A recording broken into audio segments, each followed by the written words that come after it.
Let's go, let's go. Kabila. Sa kabila ako.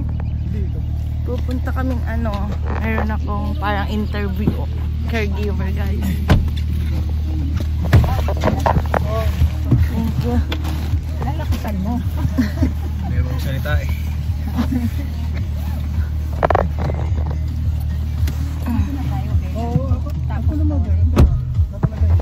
Na? Basa pa yung buhok ko. 37 minutes lang eh, kung sa amin.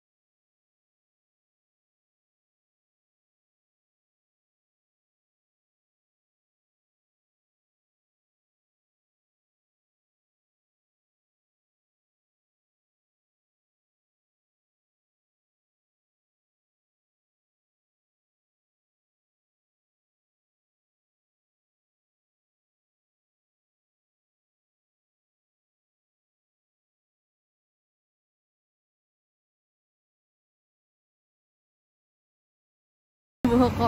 So naglalakad ako pumunta sa work ko. Kanina kasi galing kami dun sa employer na nag-interview sa akin na willing siya mag-sponsor kapag ayun, pag nagustuhan ako ng asawa niya. Sana matanggap. Pag hindi, hanap na lang uli. So nandito na ako. Tingnan niya, ang ganda-ganda dito. Ang ganda ng tsura.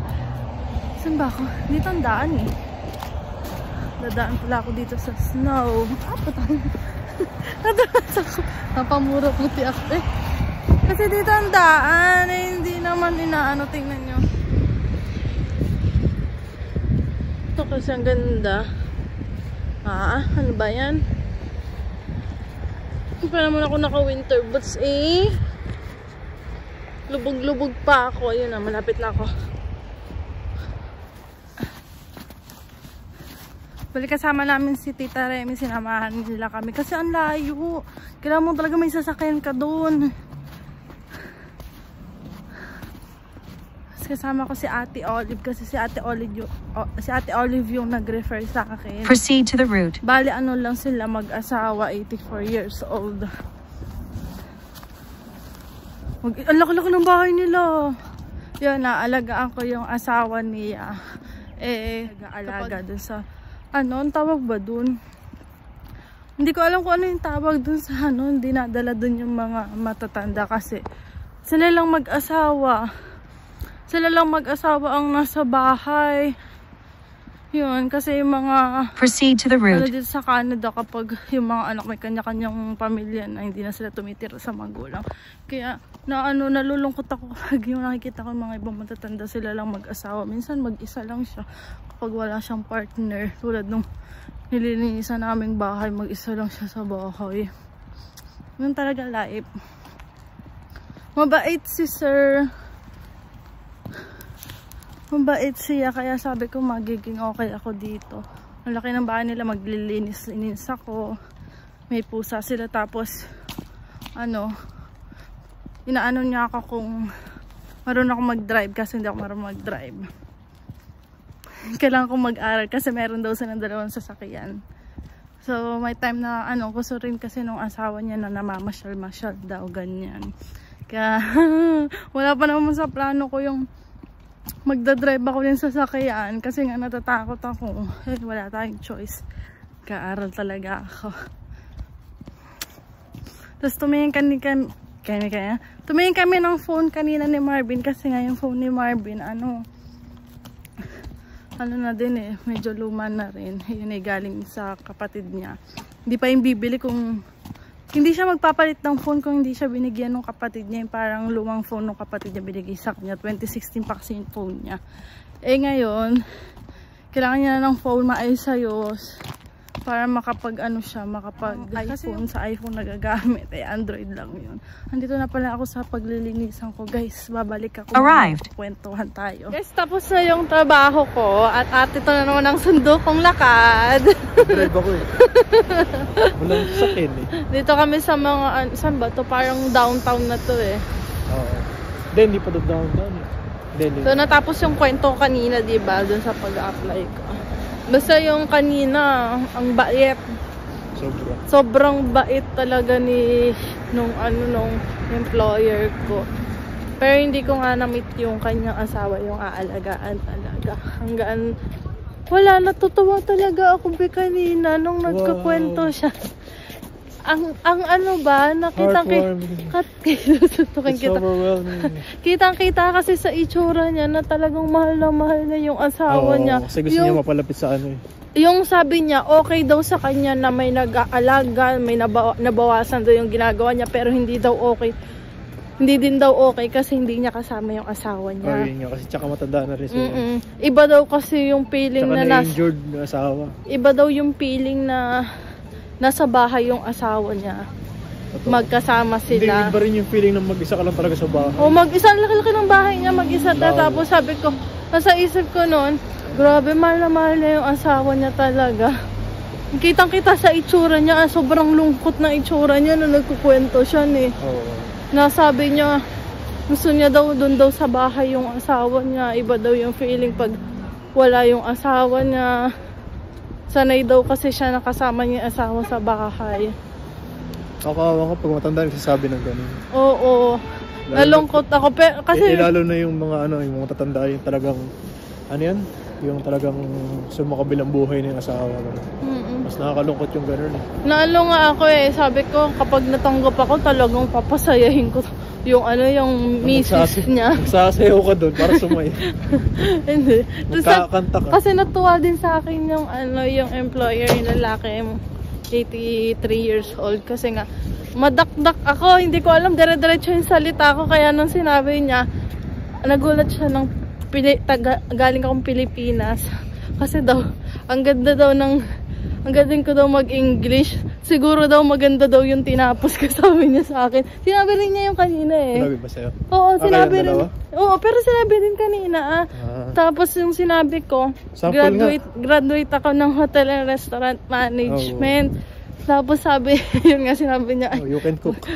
Magaling daw pala akong magluto. Tapos you can cook. Tapos sabi niya, kaya daw siguro magaling ako mag-English kasi sa hospitality, may hilig daw magsasalita sa mga sales, mga ganyan. Sinabi pala sa yun? Mga front office. Oo, ang dami niya sinabi. Yung iba hindi ko na naintindihan kung saan part na yun ng hospitality. Ang dami niya sinabi. Tapos kasi sabi niya, good daw na magaling ako sa English kasi isa daw yan sa gusto daw niya na madaling makipag-usap sa kanila. Hindi ko rin naman alam na dire-diretso yun ang salita ko. Nagulat na lang ako nung nagsalita siya na magaling daw ako mag-English. Tapos yung asawa ko tiwala sa English ko. Kasi pagkasama ko siya, nawawala na ako pagsasalita Mali-mali na ako pagkasama ko si Marvin. Nahihiya akong magsalita. Saan tayo papunta, bebe? Doon nga sa may hiring. Doon sa may hiring. Bakit parang ang layo ng pinuntahan mo? Namasyal ka? Dapat lang, dyan lang. Naghanap ako ng... Manto paghahanap Doon ako sa tubig. Yan, di ba? Yeah.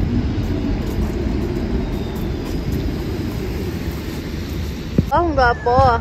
Guys, hiring dito sa Union Social Eatery. Sa ano siya? Now hiring. St. Clair. Sa St. Clair and Yang. Taas lakad ni Marvin paghahanap ng washroom. Nakita niya yung hiring. Nakita niya may hiring. Grabe yung buko. Alam, tigas ng aking tigas. Ang lamig. Ngayon makaihi dito, baka sabihin. Saan ka nag-washroom? Wala pa. Hala, hindi mo sinabi. Di dapat pinakyat kita. Ba, nilinis ko na pati yung washroom. Makikisiar ka pa. Bababa na kami dito sa saan ba to? Lablos. Wala nang ayos niya, usang make-up. Siguro pag medyo lumuwag-luwag na hindi na puro linis, mag-aayos na ako. Kakatamad mag-ayos, magkilay. Naglilinis ako ng bahay, magagaganyan ako. Tapos kahit sa anong Five Guys, hindi na rin ako nag-aayos. Kaya sabi na Ate Debbie, Crystal, nag-ano ka ba? Nagli-lipstick ka ba? Ay, be, yung ko, wallet. Sabi natin, Debbie, ko nagli-lipstick daw ako. Sabi ko, hindi din. Sabi ko, ay ate, nagli-lipstick ka? Sabi ko, bihira lang ate. Ay, ganun. Akala ni ate nagli-lipstick ako. Kasi meron daw siyang lipstick, ibibigay niya sa akin. Sabi ko, ate, nagli-lip tint ako kasi lip tint ko na na-dry na. Lalo na ako nawala ng gana mag-ayos sa sarili eh. Ang pangit na kasi yung buhok ko. Hindi ko alam kung paano mag-ayos. Naglabasan na yung mga kulot-kulot. Hindi kasi ka nag-ano na planta ng buhok. Oo, may nakita. May nakita ako yung babae. Gantong buhok. Mas pangit pa sa akin. Nung ni-plancha niya at medyo kinulot yung baba. Ang ganda ng buhok niya. Plancha na lang. Bibili mo ako? Bibili mo ako maglamag. Sa second hand. Belo ka sa oven. Ay, sa oven. Nakita ko kagabi. Sabi ko mas masama yung buhok na sa akin. Ipla-plancha lang niya. Ang galing.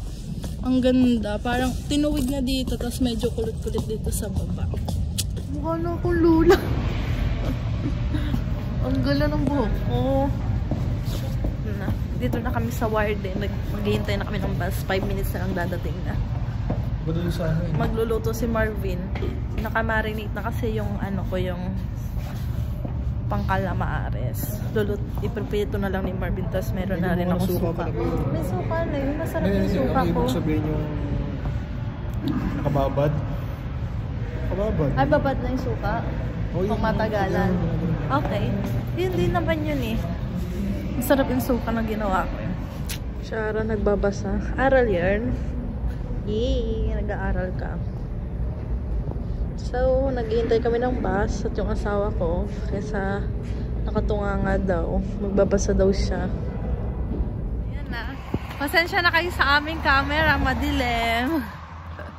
Hindi tayo naka-iPhone Pro Max. Malay nyo soon. Soon! Kababa na kami at naglalakad na lang kami papunta dun sa bahay. Tapos kakain na kami pag-uwi. Ano oras na? Time check. Magte-10 na. Nantok na ako. Buti na lang talaga tumingin si Marvin. Kung hindi lampas na kami. Tinan yung snow. Ang taas. Ring light. Ring light. Ring light.